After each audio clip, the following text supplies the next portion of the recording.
all the time. The biggest enemy we have is the one in the mirror. I'm sure there was a time in your life where you woke up and you really weren't feeling that day. Or there was a time in your life where you had a test and you really didn't think you were going to pass.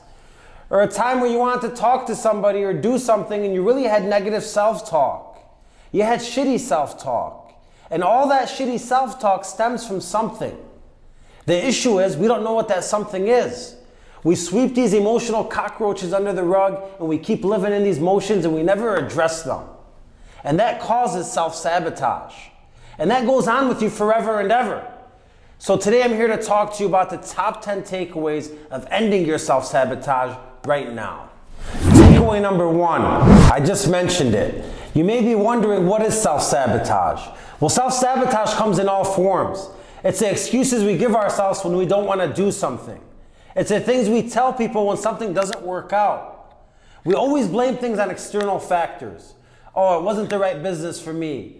Oh, she didn't get along with me. Oh, he didn't like my personality. Oh, I'm not a morning person. Oh, it's so hard right now. All these external factors that we blame cause our self-sabotage. When really the answer is to look in the mirror and figure out exactly what the real problem is. And this real problem stems from your childhood. Yes, your childhood leads you to act the way you act today.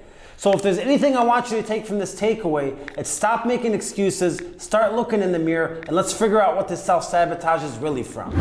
Takeaway number 2, every day is the same day. If you want to change your life, change your day. What do I mean by that? Every single day you wake up and you do mostly the same exact things. If I told you to predict your day tomorrow, you could probably tell me what you're going to wear, who you're going to see, how you're going to act, what's going to upset you, what's going to make you mad, what's going to make you happy, etc. We could guess all these actions, but we get so used to life and living in the same actions, we never make any changes.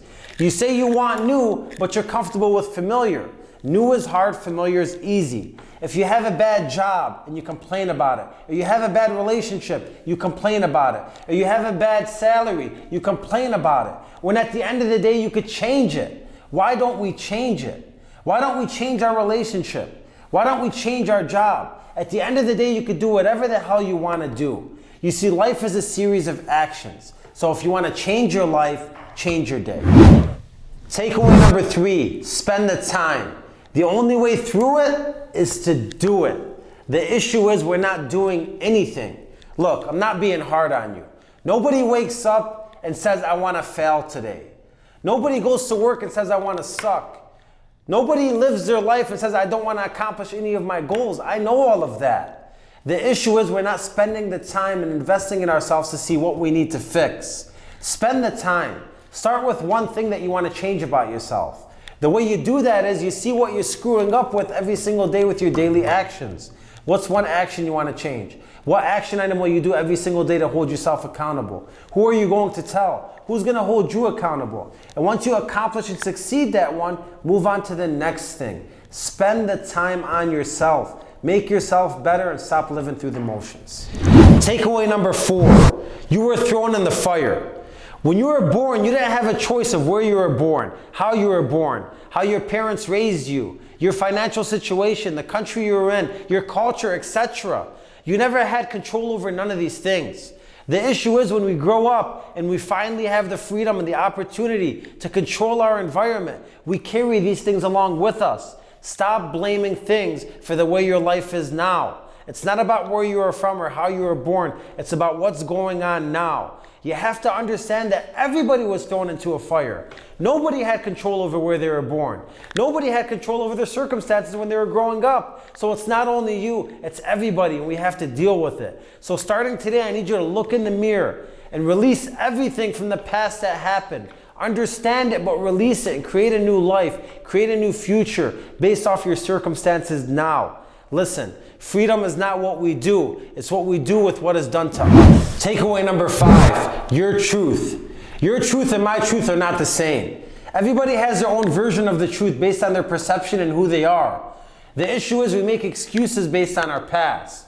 For example, I'm from out of the country, or my father was a Marine, or my parents were split up. These excuses are okay. The issue is what comes after you say this excuse. My father was a Marine, so he was never around enough. My parents were split up, so things were tough for me. I was from another country, so things are more difficult when I came here. That's the issue. We let these excuses lead to another excuse that leads to sabotaging ourselves. Listen, if you think that because your parents are split up, that's the reason you're broke, you're wrong. It's not. It's because the excuse that you use and the way that you lived your life after that happened is the reason why you're broke. The truth doesn't own you. It's time for you to own the truth. Takeaway number 6, the voices in your head. What are the I's that you say about yourself? I am broke. I am fat. I am worthless. I am not successful. These are the same exact things that sabotage you. But we got to figure out where the deep-rooted problem is and where these things stem from the beginning. Think about the worst moments in your life, the worst failures you've ever had. What kind of self-talk did you have in those moments? What were you telling yourself inside of your head? And then think even deeper. Why were you telling yourself these things inside your head? If you could figure out the reason why you were saying these things in your worst moments in your life, that reason that you figure out is the same exact reason why you're self-sabotaging. Figure out what that reason is that's deeply rooted to your past, squash that reason, understand it, and change the voices within. Takeaway number 7, them. How do you look at them? The way people treated you in the past is the way you look at people today. And that's the honest truth. If you were somebody that got cheated on in your old relationship, every single other relationship you get into, the second you get a hint of somebody cheating, you automatically think of the old moment where your heart was broken and you go into defense and attack mode. Same exact thing as if you were abused as a child. The first second in the future you feel abused, you go to that old moment, you think about it, you go to defense and attack mode. That's not the right way to look at things. You can't hold grudges, you can't attack people because everybody was thrown into a fire just like you. So from here on out, any time that you have a feeling or an instinct of something that happened to you in the past, instead of judging that person, hating that person, fighting that person, understand that person. Figure out why they think the way they think. Figure out why they did what they did. And don't judge and jump straight to the attack mode. Understand people, don't attack people. Stop thinking of them that. Takeaway number 8, life. What's your conclusion on life? Your conclusion on life leads you to every single path that you take inside your life. If you're that person that wakes up in the morning and says, man works a struggle, then you get another job and you say, man works a struggle. Well, even when you get the best job in the world, you're still going to say, man works a struggle. Same exact thing when I meet people that are married and say, man, marriage sucks. Man, marriage sucks. Even when their wife or their husband turns into the perfect spouse, they're still going to say, man, marriage sucks, because that's their perception on their life. If this was a superhero movie and I paused it right now and I had a video on you and your shitty place in your life right now, or everything you weren't happy with in your life right now, and I told you to write the script and finish a movie, how would you turn into that superhero? What would you do in your life? Your perception is your reality. Your conclusion on life leads you to every single path you take. So make sure that your conclusion is a positive, strong one. Takeaway number 9. So what is your conclusion? So we just talked about the conclusion that you're going to have in the superhero movie you're going to create. So what is the ending of your superhero movie? After you turn into the superhero, what kind of values will you hold? What kind of relationships will you have? How will you treat your family? How will you treat your friends? What are your habits going to be? How's your environment going to look? How is your movie going to end? Dig deep into your soul and figure that stuff out. How do you want it to look? Once you figure out how you want it to look, work your way backwards. 4 years, 3 years, 2 years, 1 year, months, weeks, today. What happens today? What do you change today? And what things are going to lead you to get there? Start thinking about those things and finalize your conclusion. Takeaway number 10, getting out.